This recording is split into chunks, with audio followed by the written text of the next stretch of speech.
আচ্ছা মা, এই পঞ্চবটির বোনটা কার ছিল জানো? বলতে পারবে? রাবণ। রাবণ রাজা ছিল, মানে গোটা পঞ্চবটির বোনটা রাবণ রাজা।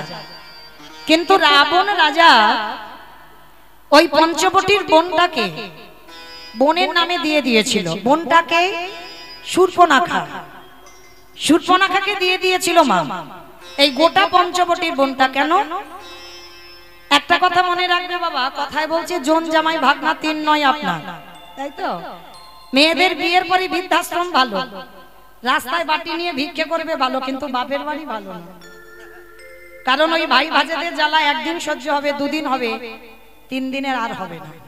তার থেকে ভিক্ষা করে খাওয়া ভালো, কিন্তু মেয়েদের বিয়ের পরে বাপের বাড়িটা আর নয়। ও যে যতই বলুক না কেন, একদিন দুদিন থাকার মতে পারে বাবা তোমার লাতি জামটা খেতেই হবে, তার থেকে দরকার নেই রাস্তায় যাবো ভালো। তো আজকে লক্ষ্য করে শূর্পণখা বিয়ের পর বাসর ঘরে খিদে পেয়েছে, স্বামীকে গিলে খেয়ে ফেলেছে। রাক্ষসী তো কি করবে, বউ ভাতের দিন খিদে পেয়েছে, কিছু খাবার পাইনি, স্বামীকে গিলে খেয়ে ফেলেছে। তো স্বামীকে খেয়ে নিয়ে বাপের বাড়ি ফিরে এসেছে। তা রাবণ রাজা কোনদিন কিছু বলেনি, কিন্তু ওই যে বাবা হাড়ি কলসি থাকলে তো ঠোকাঠুকি হবে।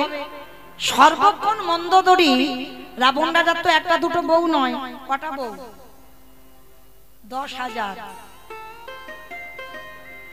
রাবণের 10,000 বউ, আর দশরথের ছিল 750, আর ভগবানের তো জানো 16,108 জন। আর কলি ছেলেরা বলে আমরা একটা থেকে দুটো করলে দোষ কেন অত?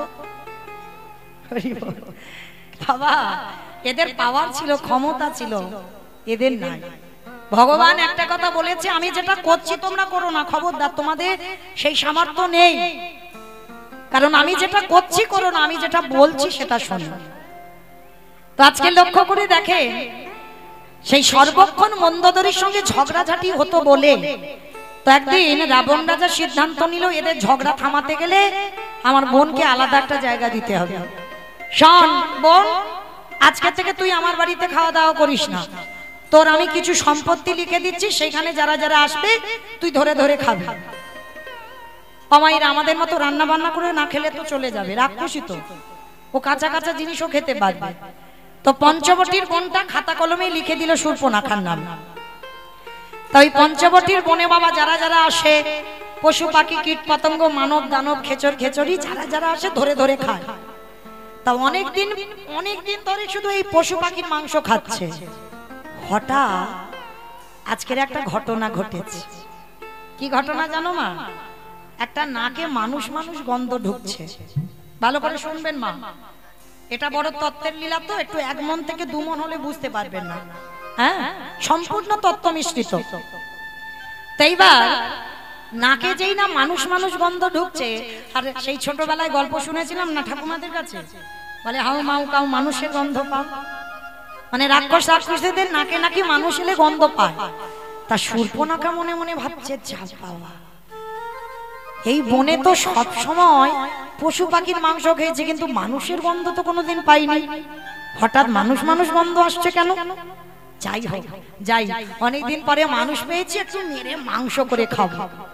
মনে আনন্দ, আর আনন্দটা নিয়ে বাবা মনে মনে ভাবছো, বাবা আমার তো এই রাক্ষসী চেহারা, এই দেখে যদি মানুষ ভয়ে পালায় তাহলে কি করব?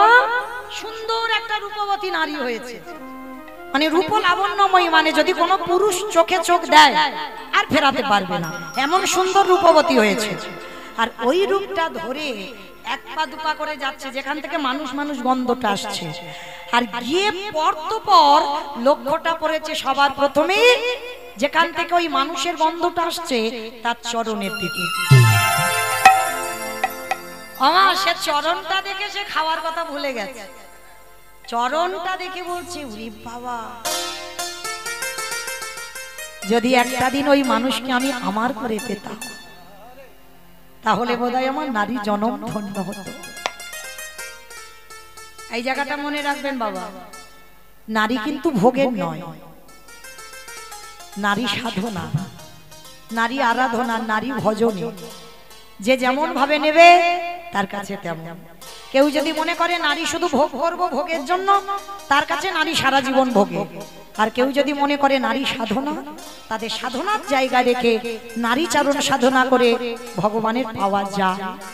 পেয়েছিল চণ্ডী ঠাকুর রামের চরণ ভজন করে, পেয়েছিল বিল্লমঙ্গল পতিতা চিন্তামণির চরণ সেবা করি, পেয়েছিল জয়দেব গোস্বামী মা পদ্মাবতীর চরণ সেবা করি।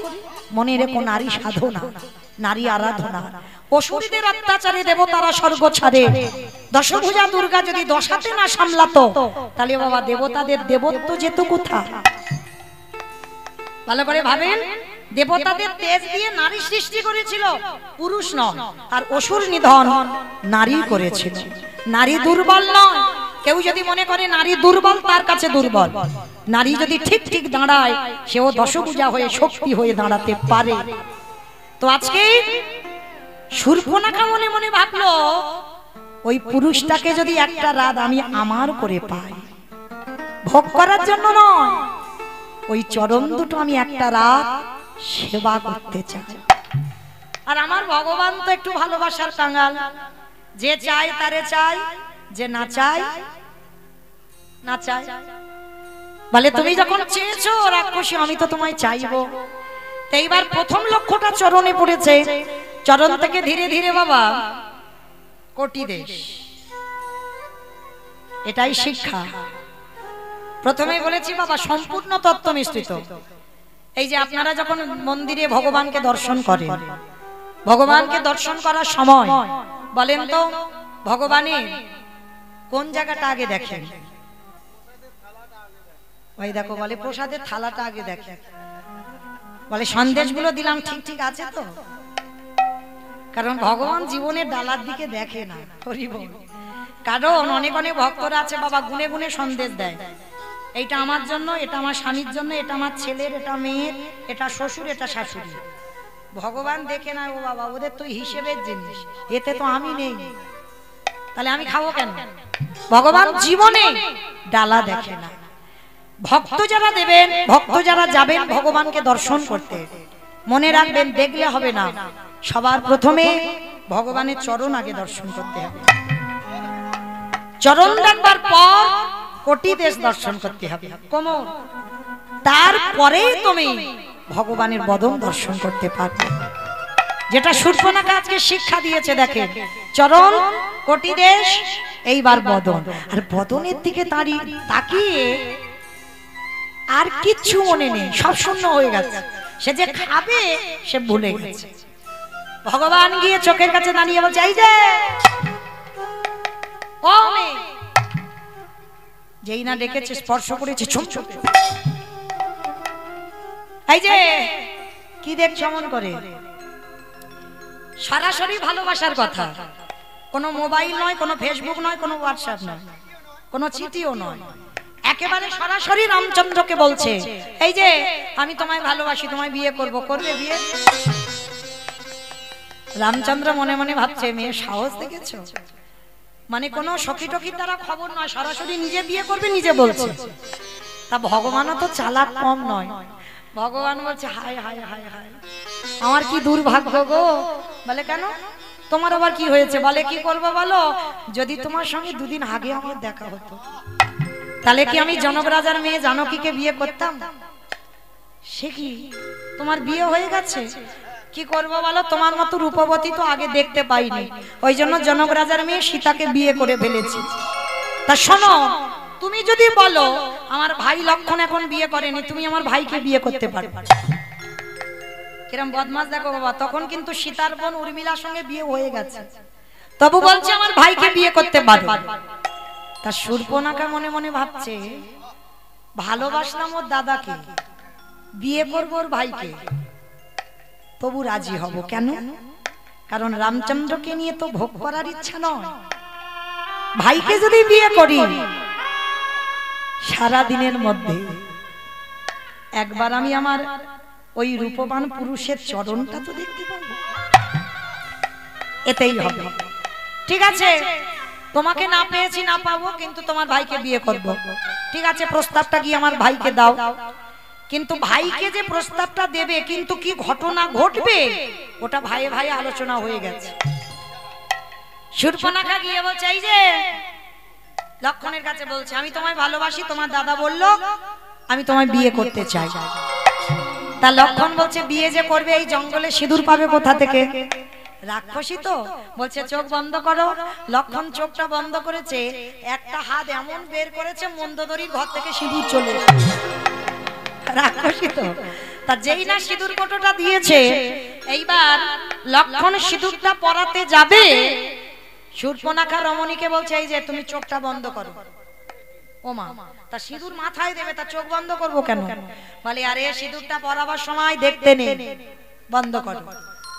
আমার স্মরণ করো একবার সেই দিনের কথা, যেদিন ওই পিড়েতে করে চাগিয়ে এনেছিল আর সামনে একটা কি যেন পাতা মতো ছিল না, বিছুটি পাতা। বিছুটি পাতা নাকি দেখেছো? মানে ও বোধহয় বিয়ে থা করেই। হ্যাঁ, সামনে কি পাতা ছিল? পান পাতা ছিল। আর পানের পাতাটা সরিয়ে যখন স্বামীর চোখে চোখ দেয় কি বলে জানো? শুভ দৃষ্টি। বাহ, শুভ দৃষ্টি। আর এই ঘটনাগুলো ঘটে গেল। তারপরে যখন ওই সিঁদুর দানের সময় পিছন থেকে একটা কাপড় এনে ঘোমটা দেয় না, তাই তো, যেটা আমরা কি বলি লজ্জা বস্ত্রের কাপড়, তাই তো। তো আজকে রাক্ষসী লজ্জা বস্ত্রের কাপড় কোথায় পাবে? লক্ষণ বলছে চোখ বন্ধ করো। এটা আমাদের আপনাদের নিয়ম নয়, সেই লক্ষণ ত্রেতা যুগ থেকে হয়ে আসছে। তো চোখ দুটো বন্ধ করেছে রাক্ষসী, জানে না তো কি ঘটবে, জানে লক্ষণ সিঁদুর পরাবে। তার চোখটা যেই বন্ধ করেছে প্রথমে নাকটাকে ধরেছে। হ্যাঁ গো, তা সিঁদুর পরাবে নাকটা ধরছো কেন? বলে নাকটা ধরছি আমি যে সিঁদুরটা পরাবো ব্যালেন্স পাচ্ছি না। নাকটাকে আগে ধরেছে, তারপরে বাবা কানটা ধরেছে। আর কানটাকে ধরে এইবার ওই যে পিঠের ভিতরে যন্ত্রপাতি গুলো থাকে না, কি জানো লক্ষণের পিঠে ছিল? কাটারি, কাস্তে, কোদাল, তীর ধনুক। ওই একটা তীর টেনে বের করেছে। আর তীরের ওই যে ফলাটা আছে না, ধারালো চকচক করছে।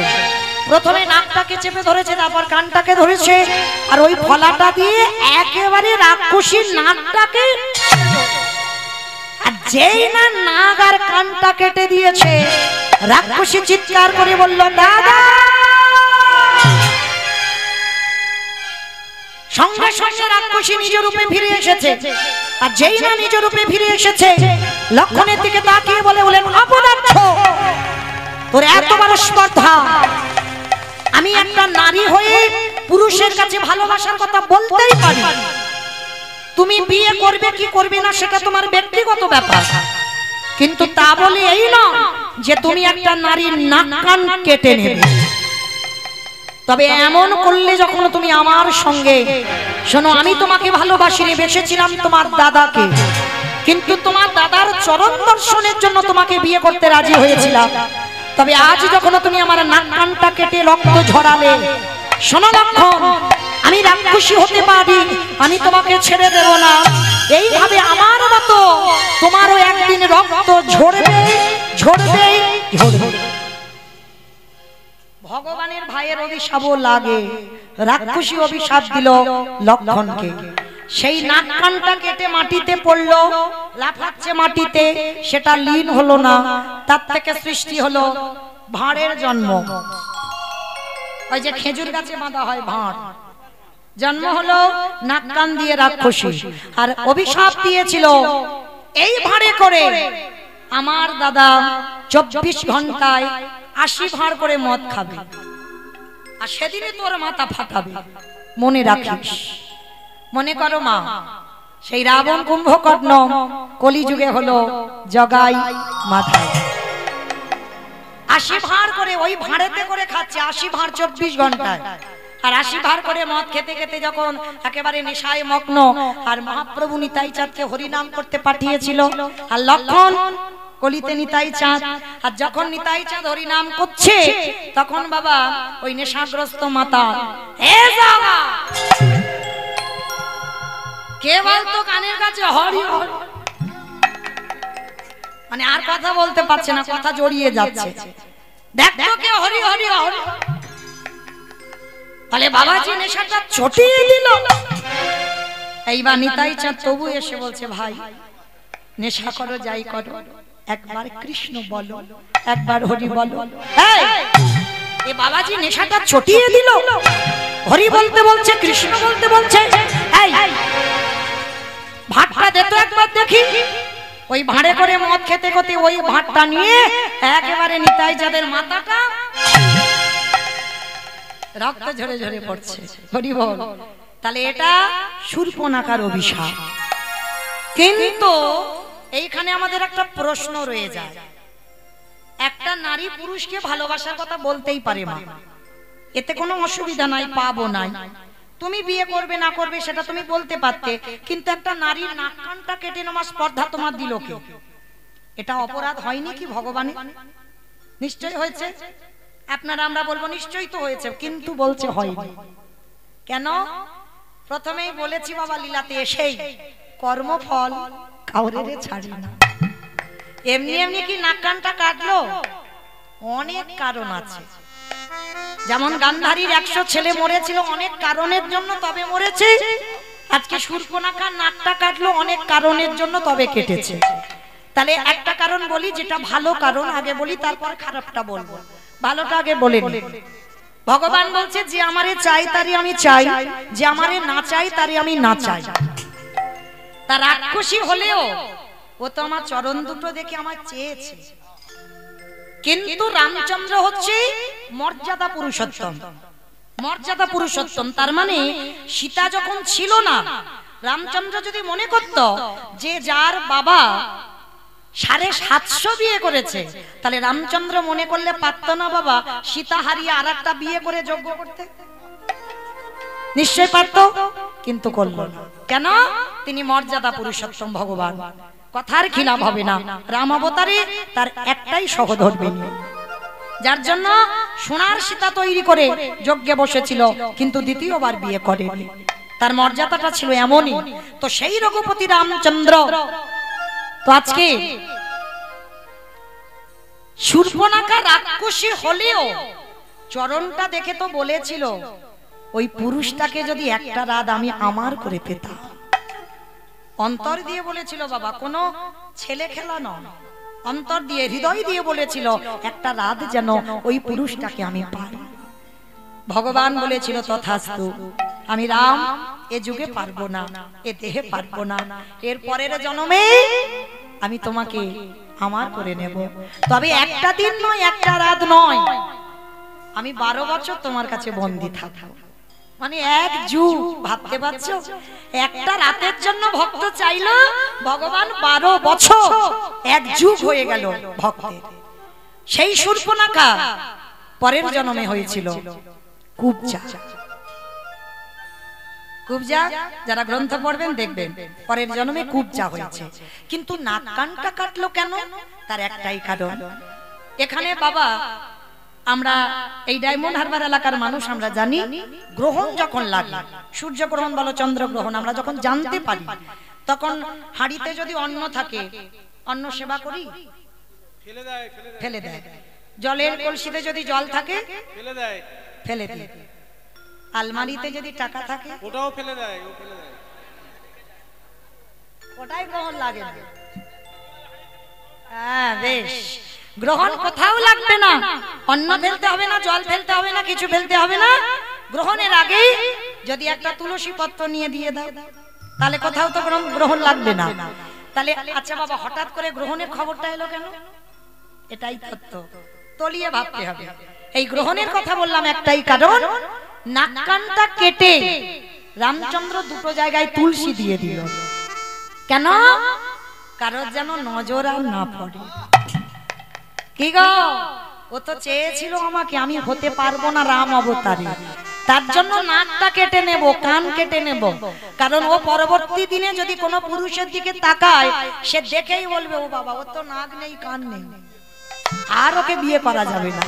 ভগবান নাক কানটা নিয়ে সারা জীবন ভগবান বুকিং করে আমার করে রেখে দিয়ে, ও যেন জীবনে কারণ না হয়।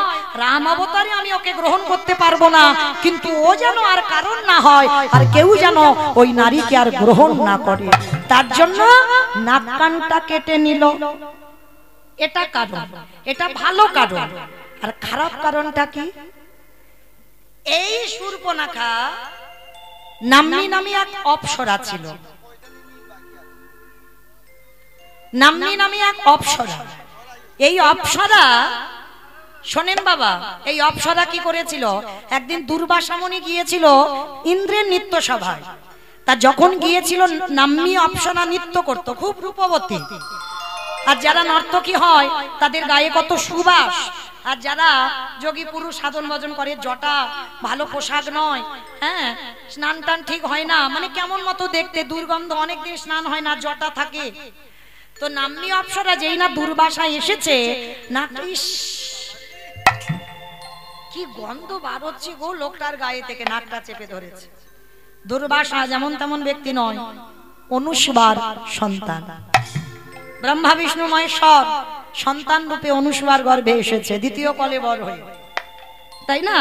আজকে সেই দুর্বাসা তিনি হচ্ছেন পরম বৈষ্ণব বাবা ভোলানাথ। ভোলানাথের একটা অংশ সতী অনুসবার সন্তান হয়ে এসেছে।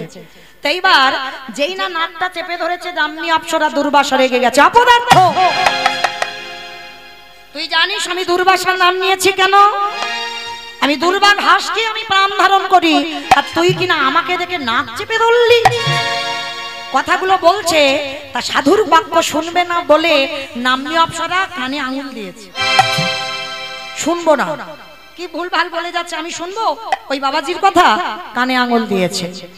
দুর্বাসা রেগে গিয়ে বললেন, পাপিষ্ঠা নারী, তুই আমার সামনে দাঁড়িয়ে তোর এমন আচরণ, তুই নাক ধরলি আমাকে দেখে, আমি তোকে অভিশাপ দিলাম, যেমন আমাকে দেখে নাক ধরলি, কান ধরলি, আমি তোকে অভিশাপ দিলাম, কোনো না কোনো জন্মে এই নাক কান তোর ছেদন হবে হবে হবে। এটা খারাপের কারণ। তাহলে বাবা সেই ভগবান আমার করে নিল, রামচন্দ্র হয়ে লক্ষণের দ্বারা, নিজে অন্যায় করেনি, লক্ষণের দ্বারা নাক কানটা কেটে আমার করে নিল। পরের জন্মে কুবজা হলো, কুবজার ঘরে একটা দিন চাইলো বলে 12 বছর কাটালো।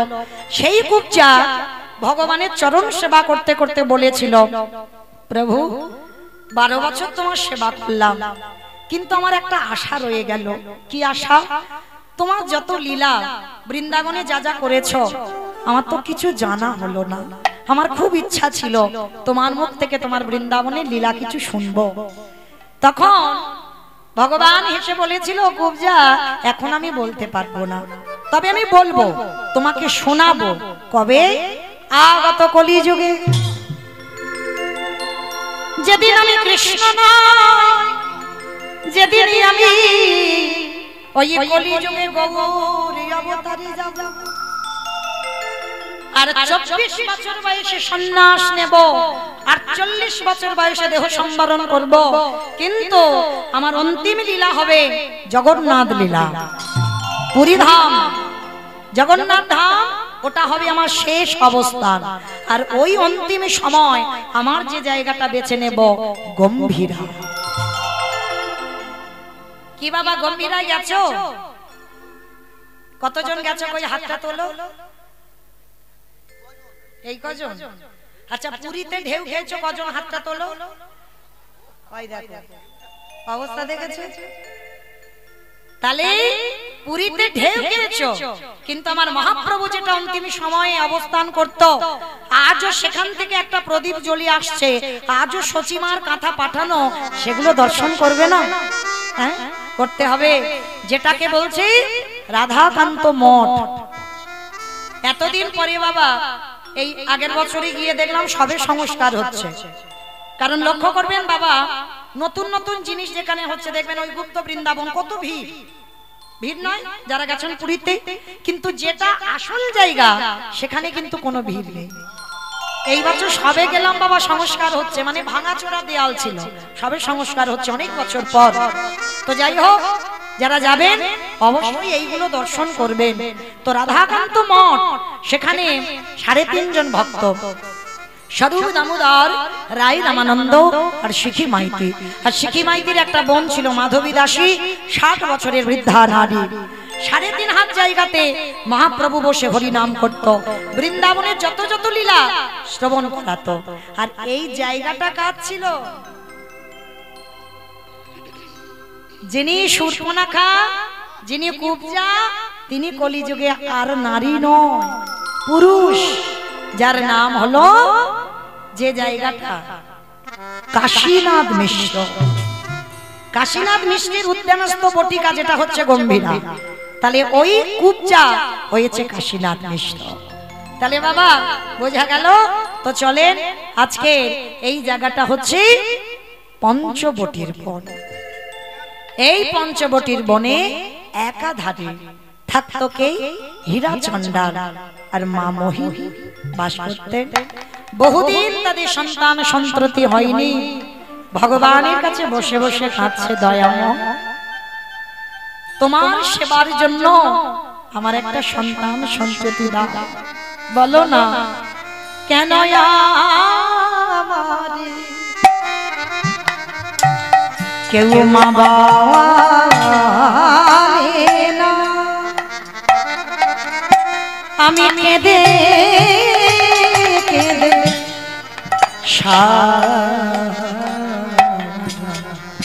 ওগো ধন রত্ন চাহি না আমি, তুমি কৃপা করো। বসে বসে মা মোহিনী কাঁদছে। জলের ঘাটে গেলে বাবা কেউ মোহিনীর মুখ দেখতে চায় না, সবাই নিঃসন্তানী বলে দূর দূর করে তাড়িয়ে দেয়।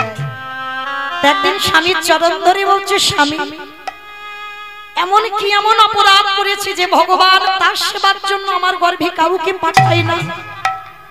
আমি তো আমার জন্য না, ভগবানের জন্য কি একটা সন্তান দিতে পারে না? হীরা চণ্ডাল বলছে, মোহিনী কেঁদো না, চাইলে কম হয়, না চাইতে এত কিছু দেবে, তুমি রাখবার জায়গা খুঁজে পাবে না। ঠিক আছে স্বামী, আমি কথা দিলাম আমি আর কোনোদিন কিছু চাইবো না।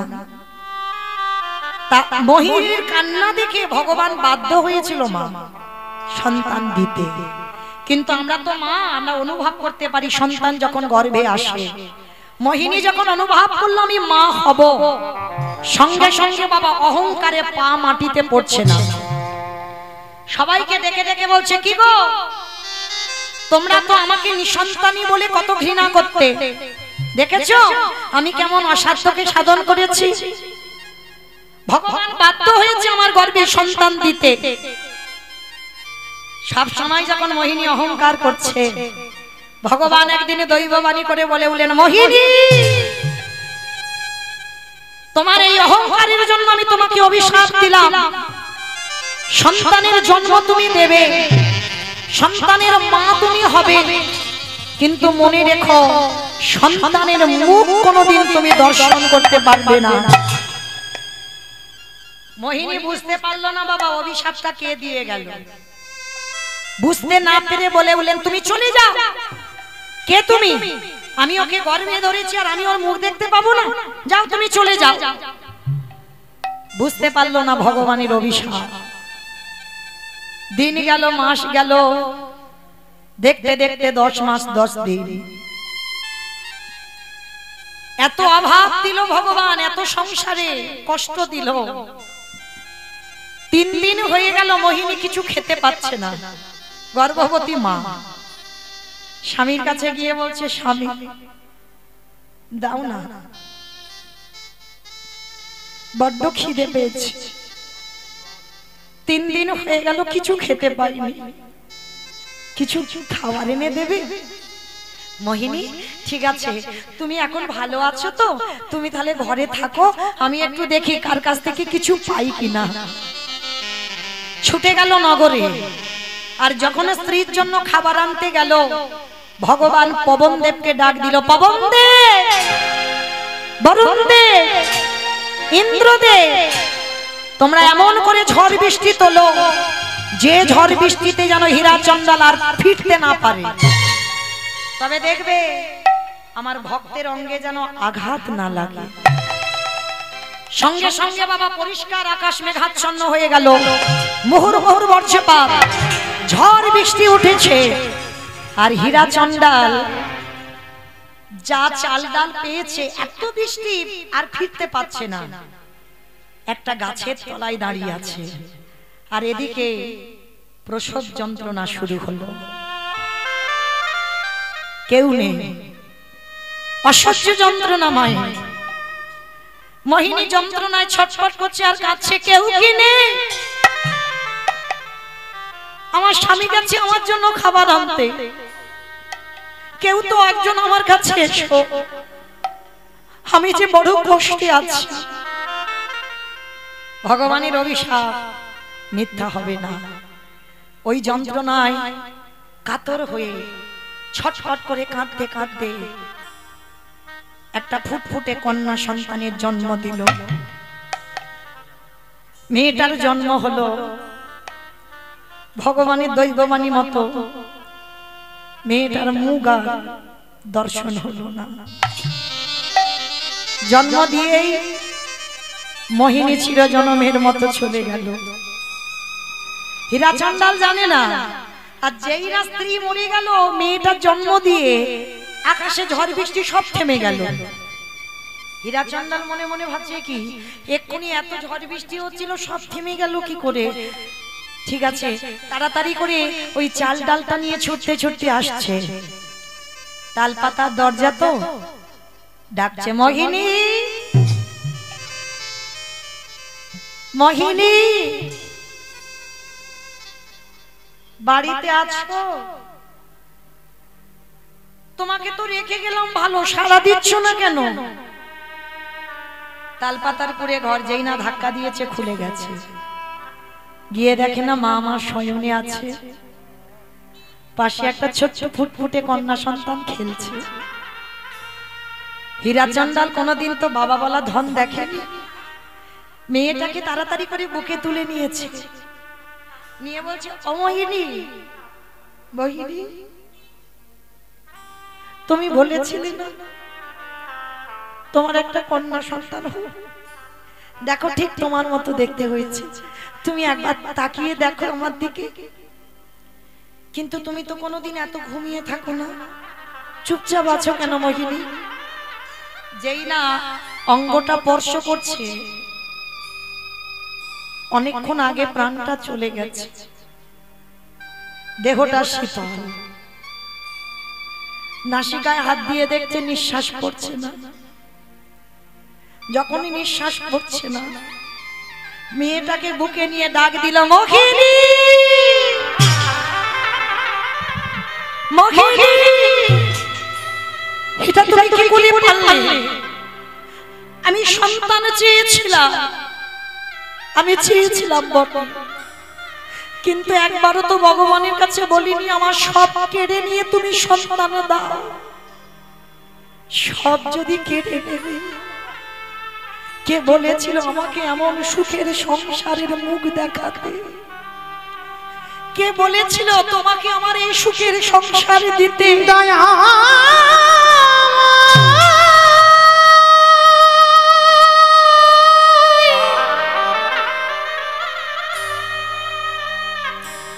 যে জন তোমায় ভালোবাসে,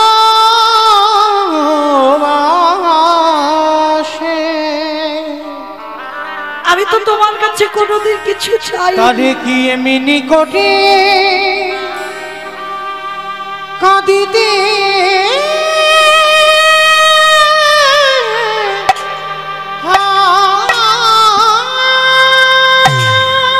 ফিরিয়ে দাও তুমি আমার সুখের সংসার। আমি সুখের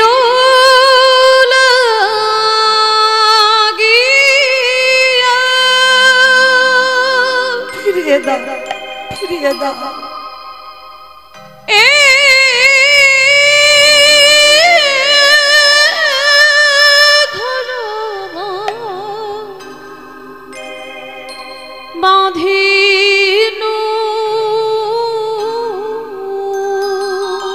কিসের জন্য তুমি আমার সব অন্ধকার করে দিলে? অনালি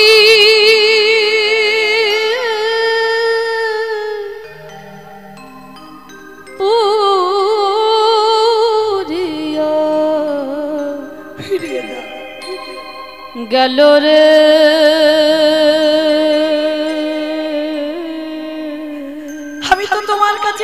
কিচ্ছু কোনোদিন কিছু চাইনি, কিচ্ছু চাইনি। অনলে পুরিয়া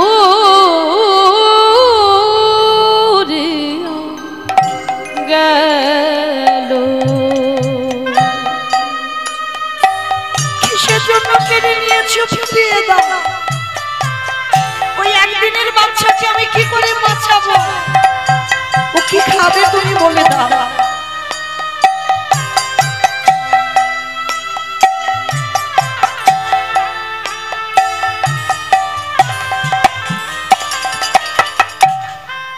আমি ও সাগরে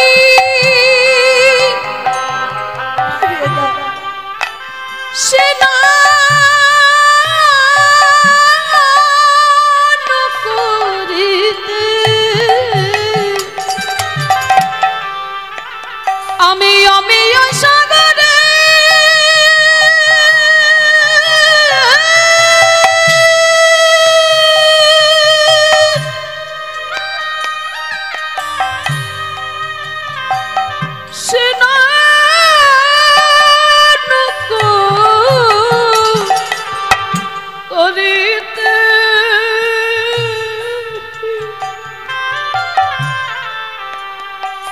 দেখো সকলি গড়ল ভেলরে,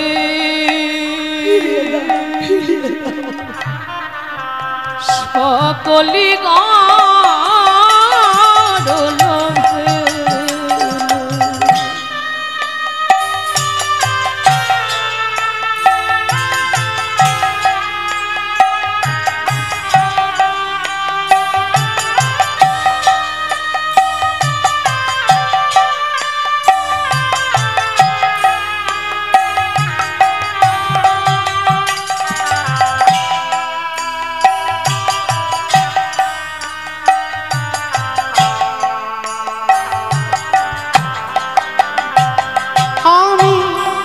সুখের লাগিয়া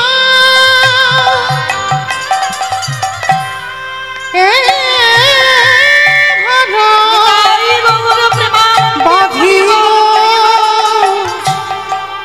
অনলে পুরিয়া গেল রে, অনলে গেল। আমি সাগর সেজেনু কেড়ে নিও না। ওই মানিকলু লুকালো,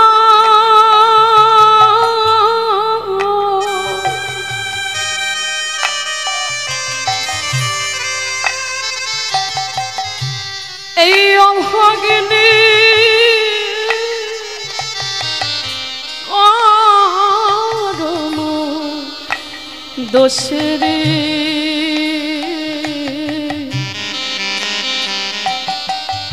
এই অভাগিনীর করম দোষে আমি সুখের লাগিয়া বিধির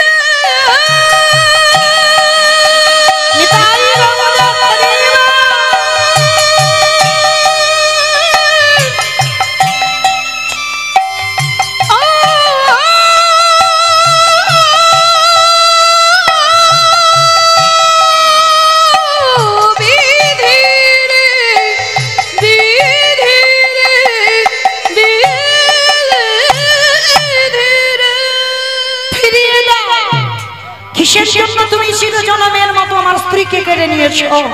বলতে পারো? বলতে পারো কি করে আমি একদিনের বাচ্চাটাকে আমি বাঁচিয়ে রাখবো? কারণ তুমি যদি আমাকে কেড়ে নিতে, ওর মাকে রেখে দিতে, তাহলে ছেলেটাকে মানুষ করতে পারতো।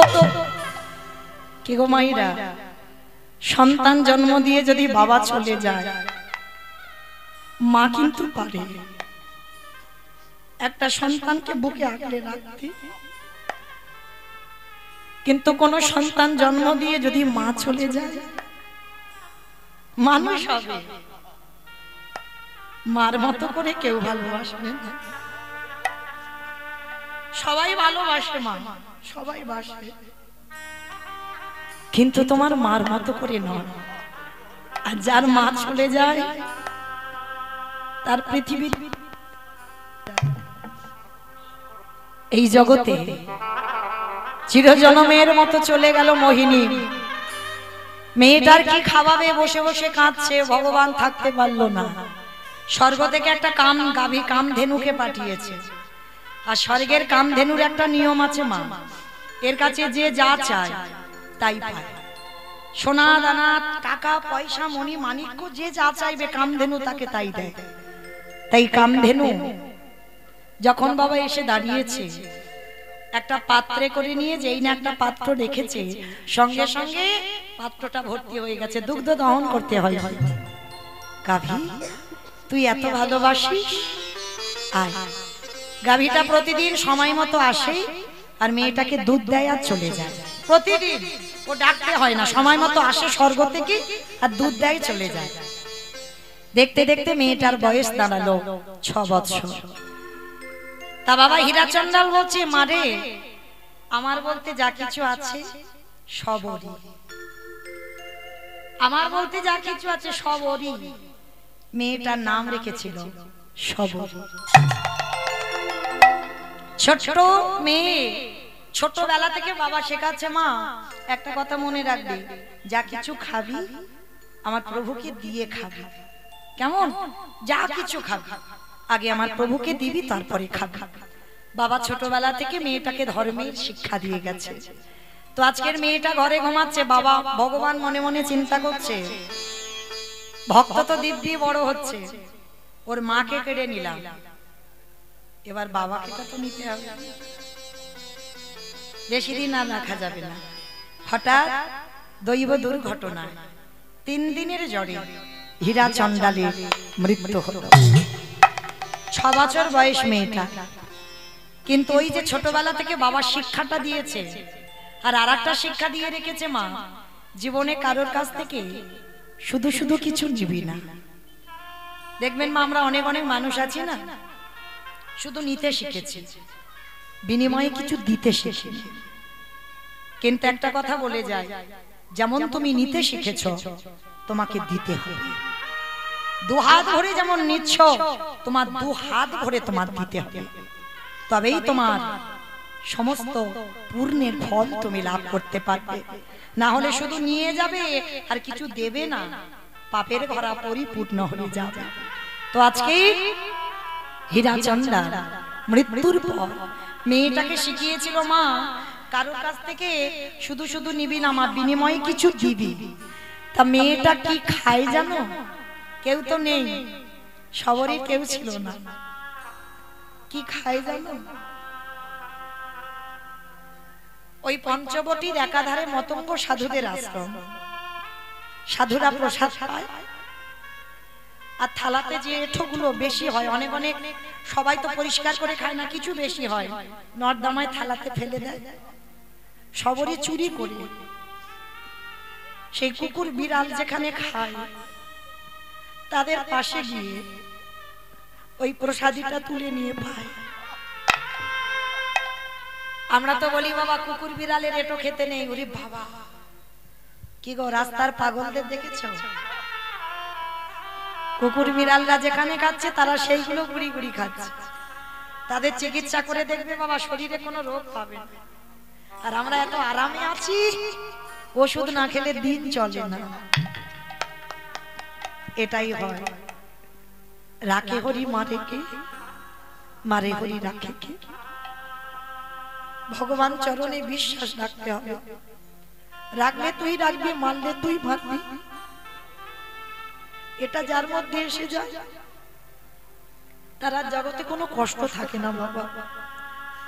এইটা মেনে নিতে হবে। রাখলে তুই রাখবি, মানলে তুই মানবি, এটা তো কারোর মধ্যে নেই। কারো এখানে যারা দাঁড়িয়ে আছেন, বসে আছেন, আমি কীর্তনিয়া সম্প্রদায়, কারোর এই বিশ্বাসটা নেই। যদি থাকতো তাহলে প্রতিনিয়ত সুগার আর থাইরয়েডের ওষুধ খেতে হতো, তাহলে ভগবানের চরণ ধরে পড়ে থাকতাম। রাখলে তুই রাখ, মানলে তুই মান। এই বিশ্বাস কারণ নেই। তো মনে রেখো মা, আজকের হীরা চন্ডাল মৃত্যুর পর ওই শবরীর দিন চলছে ওই রকম। তো একদিন শবরীর বিবেক বলল, আচ্ছা আমি যে এই এঁঠোগুলো খাচ্ছি এটা তো পাপ হচ্ছে, কারণ আমি তো তাদেরকে বলে খাচ্ছি না, আর আমি যে খাচ্ছি আমি তো বিনিময়ে কিছু দিচ্ছি না। তাহলে আমার বাবা বলেছে শুধু নিলে হবে না, দিতে হবে, কিন্তু আমি কি দেব বলো, আমার তো কিচ্ছু নেই। আমার কেউ, আমি চন্ডালিনী, আমি ছোট জাত বলে আমার কেউ খেতে দেয় না, ঘৃণা করে। দয়াময়, তুমি নিজ কুলে জন্ম দিয়েছো আমার, জানি না কোন জন্মের কুকর্মে আজ আমার চন্ডাল কুলে জন্ম হয়েছে। তবে আমি চুরি করে সাধু সেবা করব, চুরি করে করব। ওমা, চুরি করে সাধু সেবা করা যায়? শবরী করেছিল চুরি করে সাধু সেবা। সাধুরা যখন ঘুমিয়ে পড়তো আর শবরী দিনের বেলা বাড়িতে থাকতো, আর প্রতিদিন রাত্রিবেলা শবরী কি করে জানো? একেবারে বলে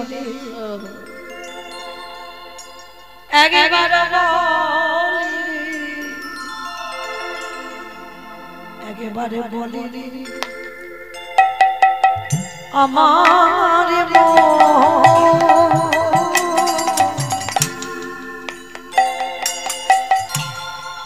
কতদিনে পাবি তো সাধুর শ্রীচরণ। একেবারে বলে রে, একেবারে বলে রে, বলে রে আমার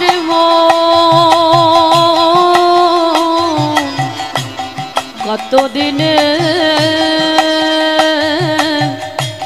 পাবি রে তুই সাধুর শ্রীচরণ। ওরে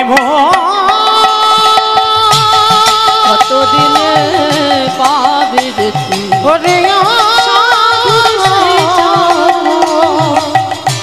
সাধুর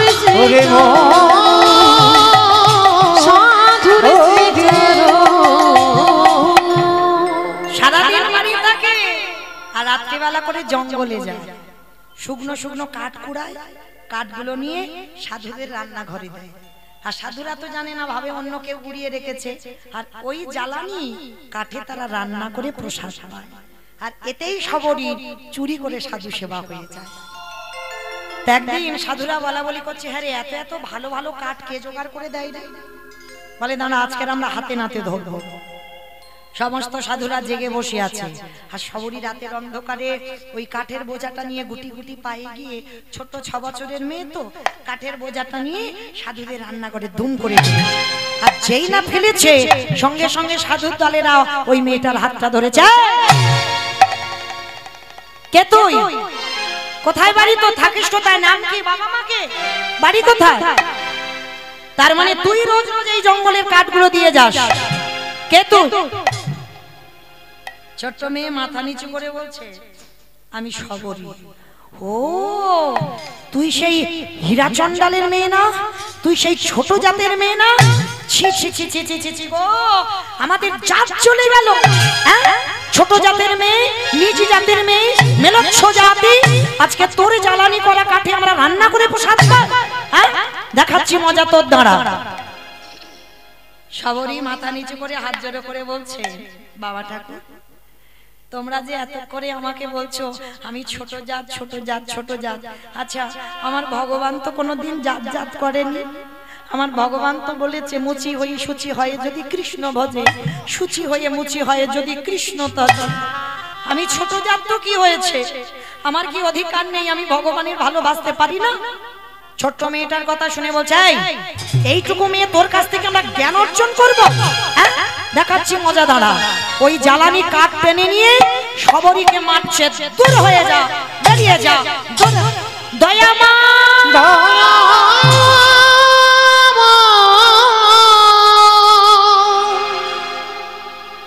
এত মারা মেরেছে, ছোট্ট মেয়েটার অঙ্গ দিয়ে রক্ত ঝরে ঝরে মাটিতে পড়ছে। মা ধরিত্রী মা বসুমাতা কেঁপে উঠলো। মা বলে উঠলেন, প্রভু তোমারে যারা ভালোবাসে তাদের বুঝি তুমি এমনি করে শাস্তি দাও? কৃপা করো না প্রভু, ছোটবেলা থেকে মেয়েটার জীবনটা এত কষ্ট, কৃপা করো, ওকে সবাই ধরে ধরে মারছে, একবার কৃপা করো। ওই সাধুদের মধ্যে একজন ছিল যার নাম হচ্ছে রামানন্দ স্বামী। রামানন্দ স্বামী ছুটে এসে মেয়েটাকে বুকে জড়িয়ে ধরেছে। দাঁড়াও দাঁড়াও দাঁড়াও, তোমরা মেরো না গো, ওইটুকু বাচ্চা মেয়ে, এত মার মারলে ও তো মরে যাবে, মেরো না। মেয়েটাকে বুকে জড়িয়ে ধরেছে। চল। আচ্ছা মা এত কাঁদে, এত ভক্তি মেয়েটার, কৃপা হচ্ছে না কেন?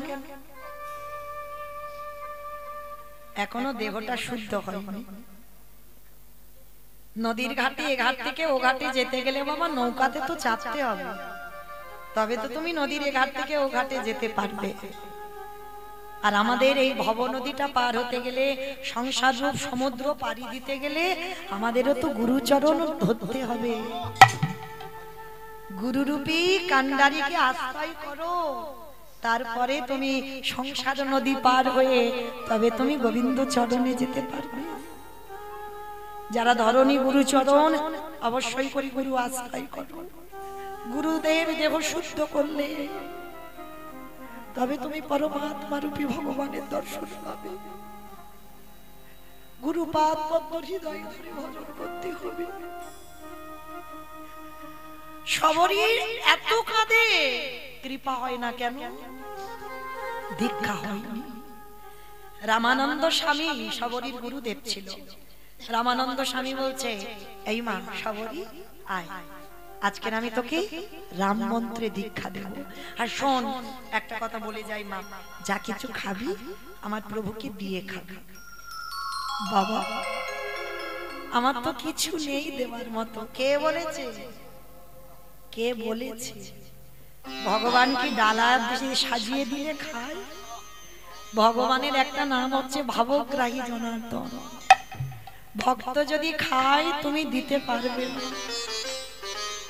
কতটুকু তোমার আছে তুমি ভগবানের দেবে। ভগবান ভক্তের ভাব গ্রহণ করে। কে কি দিল আমি দেখি নাই গো, কে সোনার থালাই দিল না রূপোর থালাই দিল আমি দেখি।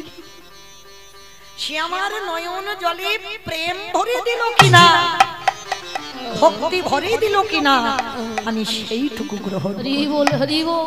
হে নয়মা তুমি তো জানো না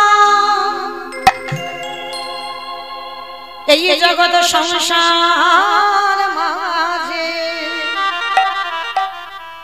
যদি কেউ প্রেমে ভক্তি ভালোবাসা দিয়ে দিতে পারে, আমার আমার ভগবান সেই ভক্তের দ্বারে ছুটে আসে। হে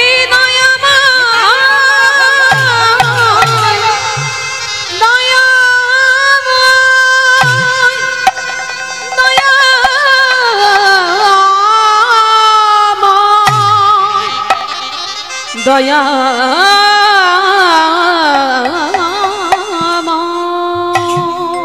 রাম মন্ত্র দীক্ষা দিল সবরীর। দীক্ষা হয়ে গেল।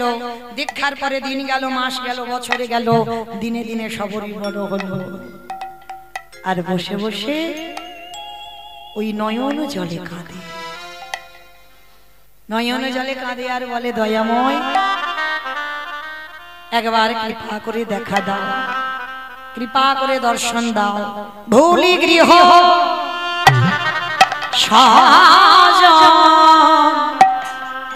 সবে সপেছি তো রাখো রাখো রাঙা ওহে দয়াময়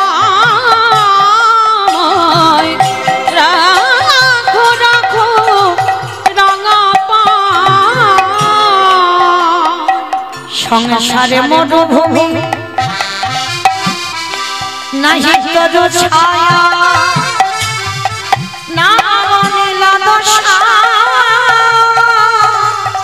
আনো মেঘ ভয় সংসার মরুভূমি নাহি তরু ছায়া না মনে অনুসার কাননে আনন্দ নিপবনে নন্দ দুলারে আনন্দ নিপবনে নন্দ দুলালে ভূষাদিন হরি অশ্রু যমুনা রাখো রাখো রাঙা ওয়ে দয়াময় রাখো রাখো রাঙা পায় ওয়ে দয়াময় রাখো রাখো রাঙা পায় সবরই প্রত্যেক দিন নয়ন জলে মুখ ভাসিয়ে কাঁদে আর বলে প্রভু ওই একটা একটা করে ফল পাড়ে একটু করে খায়, যেটা টক যেটা তিতো সেটা ফেলে দেয়, সেটা নিজে খেয়ে নেয়, আর যেটা সুস্বাদু মিষ্টি সেটা প্রভুর জন্য তুলে রাখে। নয়নের জলে আজ সবরি মায়া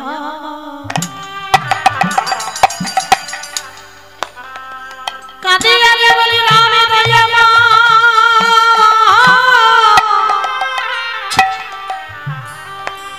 কৃপা করে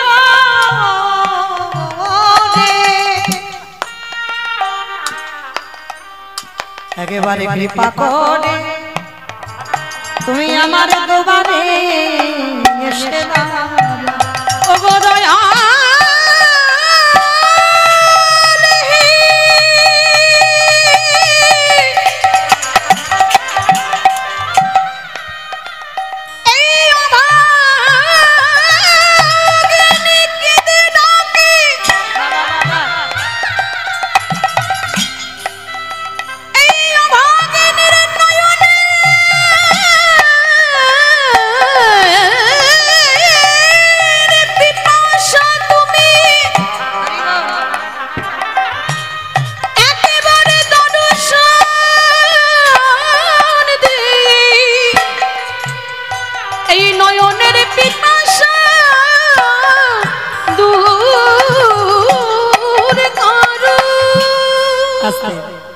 সবরই ফল পেরে রেখে দিয়েছে, কোনটা পচে যায় কোনটা পোকা লেগে যায় আর যেটা শুকিয়ে যায় রেখে দেয়। কারণ সবরীর বাবা বলে রেখেছিল রামের শত্রু রাবণ, আর সবরীর ভয় যদি ওই ফলের মধ্যে বিষ ঢুকিয়ে দেয় আর আমার রাম যদি এসে খায় ফল পেরে, যদি মৃত্যু হয়ে যায় তাহলে মরবো, আগে আমি মরবো। প্রত্যেকটা ফল খেয়ে দেখে নেয়, ভালোবাসা দেখেছো? আমরা বলি এটো ফল দিলে ভগবান খায় না, কে বলেছে খায় না? দিতে শেখো, সে জায়গাটা তৈরি করতে হবে। শ্রী শ্রী রামকৃষ্ণ পরমহংস দেব একবার করে শশা কামড় দেয় আর মাকে বলে না মা খা, কি গো বলে তো? যখন পায়খানায় বসেছিল দক্ষিণেশ্বরে ওই গঙ্গার পাড়ে, শশা বেঁচে যাচ্ছিল, আর কচি শশা তো দেখে লোভ হলো, নিজের জন্য নয় মার জন্য নিয়ে যায়। সেই পায়খানা করা অবস্থা শশাটাকে নিয়ে ছুটে গেছে, গিয়ে মার মুখের কাছে ধরেছে, খানা মা। ও আমি খাইনি বলে খাবিনি, নিজে একবার কামড় দিয়েছে আবার গালে ধরেছে, খাওয়াতে হয়। সেই শিক্ষাটা অর্জন করতে হবে, সে ভজনটা তৈরি করতে হবে। সবরই করেছিল, খেয়ে খেয়ে রেখে দিত। রামে দয়া কৃপা হয়ে গেল, একদিনে দরজা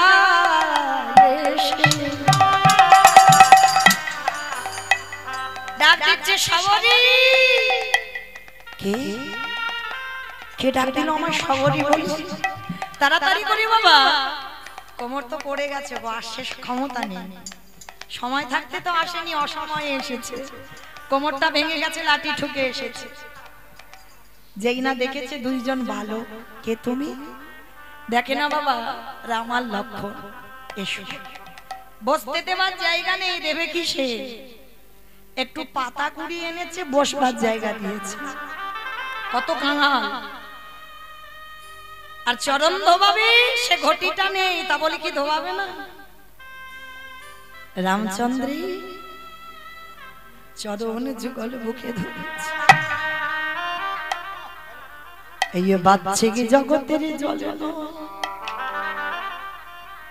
সবরি নয়নে জলে চরণ ধোবাইছে।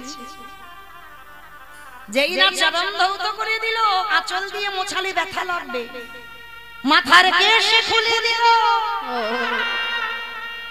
মাথার কেশ দিয়ে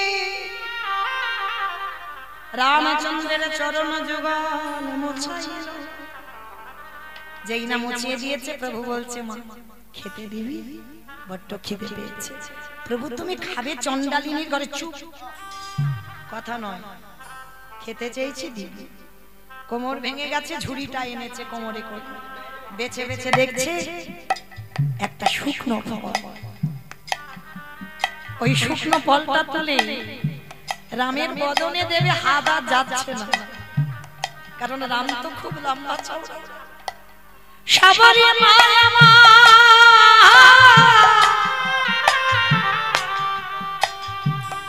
নয়ন জলে কাঁদে আর বলে হে দয়াময়, যখনই আমার সময় ছিল তখন তুমি এলে না, আজ আমার ক্ষমতা রইল না, তুমি আমার দুয়ারে এলে। ভগবান বললেন সবরি মা, ভক্ত যখন সর্বস্ব আমায় দিয়ে দেয়, আমি নিজে হতে তার কাছে ছুটে যাই। ভগবান মাথাটা নিচু করেছে, আরে সবরি ফলটা নিয়ে বদনে দিতে যাবে। এমন সময় পাশে ছিল লক্ষণ, হাতটা ধরেছে। এত বড় স্পর্ধা, আমার দাদা ক্ষীর স্বর্ণনী মাখন কত দামি দামি ফল খায়, মিষ্টি খায়, আর তোর ওই মুখে থুতু লেগে আছে, লালা লেগে আছে, ওরে এটো ফল দিচ্ছিস? চণ্ডালিনী ছোট জাত, ওই ফলটা নিয়ে লক্ষণ কেড়ে নিয়ে দূর করে, আর যেই না ফেলে দিল, সবরি মা নয়ন জলে কাঁদছে। লক্ষণ, এই যে আমার ফল যখন ফেলে দিলে, একদিনে যদি আমি রামকে ভালোবেসে থাকি, একদিন যদি আমার নয়ন জলে তার চরণে যায়, এই যে ফল তুমি ফেলে দিলে, আমি তোমাকে অভিশাপ দিলাম, যেদিন তুমি মৃত্যুর সঙ্গে লড়াই করবে, এই ফল যেখানে ফেলে দিলে, এই ফল থেকে একটা গাছের জন্ম হবে, ওই গাছের পাতা না হলে, ওই পাতার রস না হলে কোনদিন তোমার প্রাণ বাঁচবে না গো।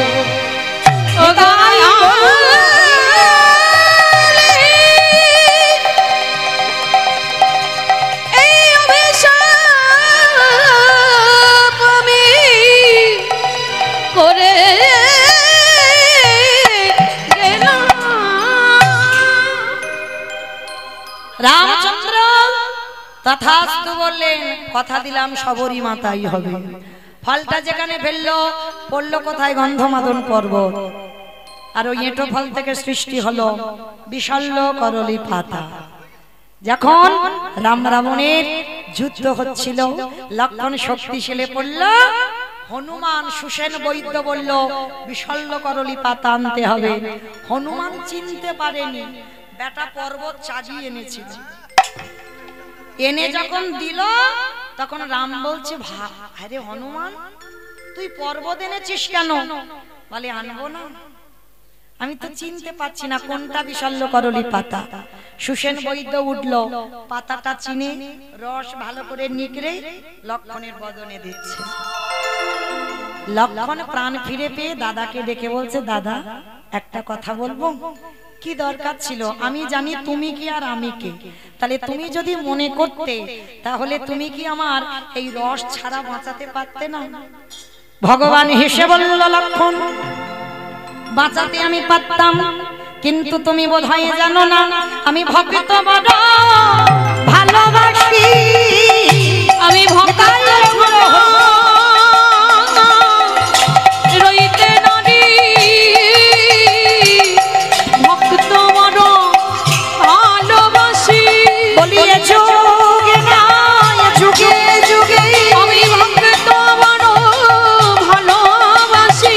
আমি যুগে নয় যুগে আমি ভক্ত বড় ভালোবাসি। আমি এই প্রতিজ্ঞা করে গেলাম, এ যুগে নয় যুগে প্রতিজ্ঞা করে গেলাম, এ যুগে নয় যুগে যুগে ভক্ত বড় ভালোবাসি। আস্তে এইবার রঘুপতি রামচন্দ্র বললেন, লক্ষণ মনে পড়ে সাবরী নেটো ফল আমাকে খেতে দিলি না, থুতু লালা লেগেছিল বলে একেবারে চেয়ে দে। ওই সাবরীর থুতু লালা লেগেছিল, যে ফল থেকে বিষ্ণুকরণী পাতার জন্ম, সেই ফল আজ তোকে খেতে হলো। সাবরীর মুখে থুতু তোর মুখে গেল।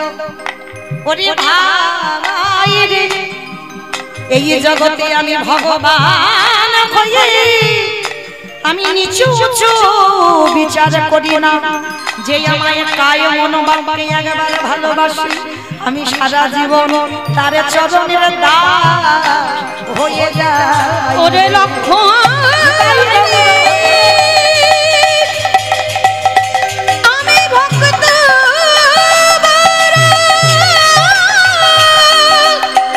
ভালোবাসি।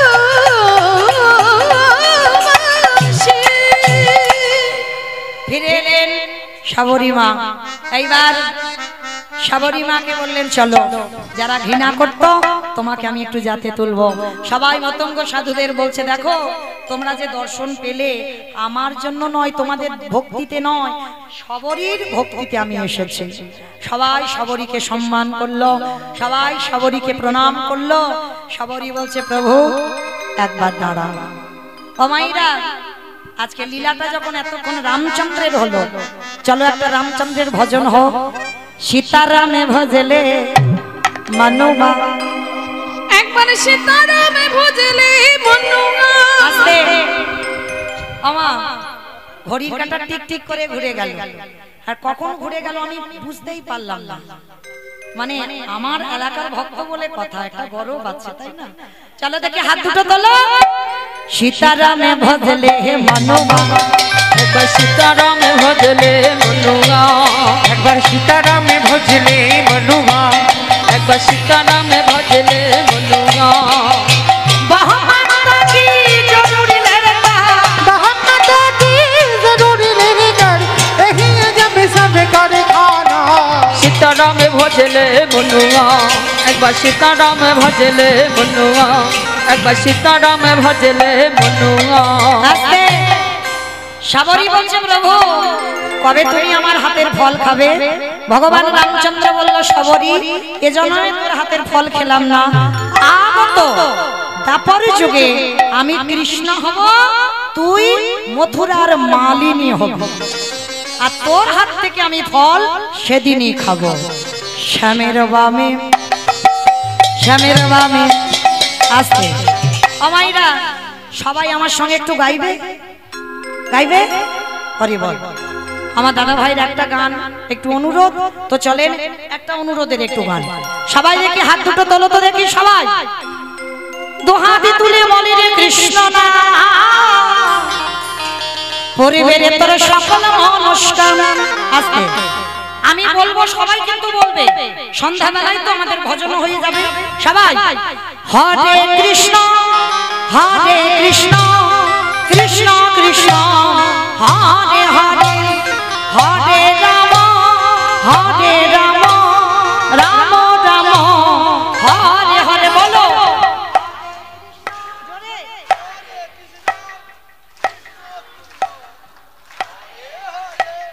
হরে রাম, বাহ, আজ হরে কৃষ্ণ হরে কৃষ্ণ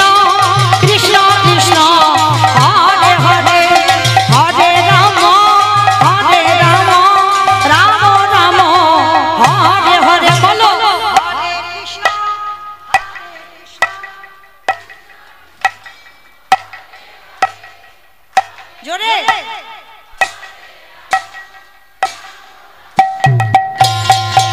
এই হরি নামে মেতেছিল গৌরার হৃদয় ভক্তগণের সঙ্গে নিয়ে হরে কৃষ্ণ গায় এই হরি নামে মেতেছিল গৌরার নিতাই ভক্তগণের সঙ্গে লয়ে হরে কৃষ্ণ নাম পারের করি এই মহানাম ভজরে মন হরে কৃষ্ণ নাম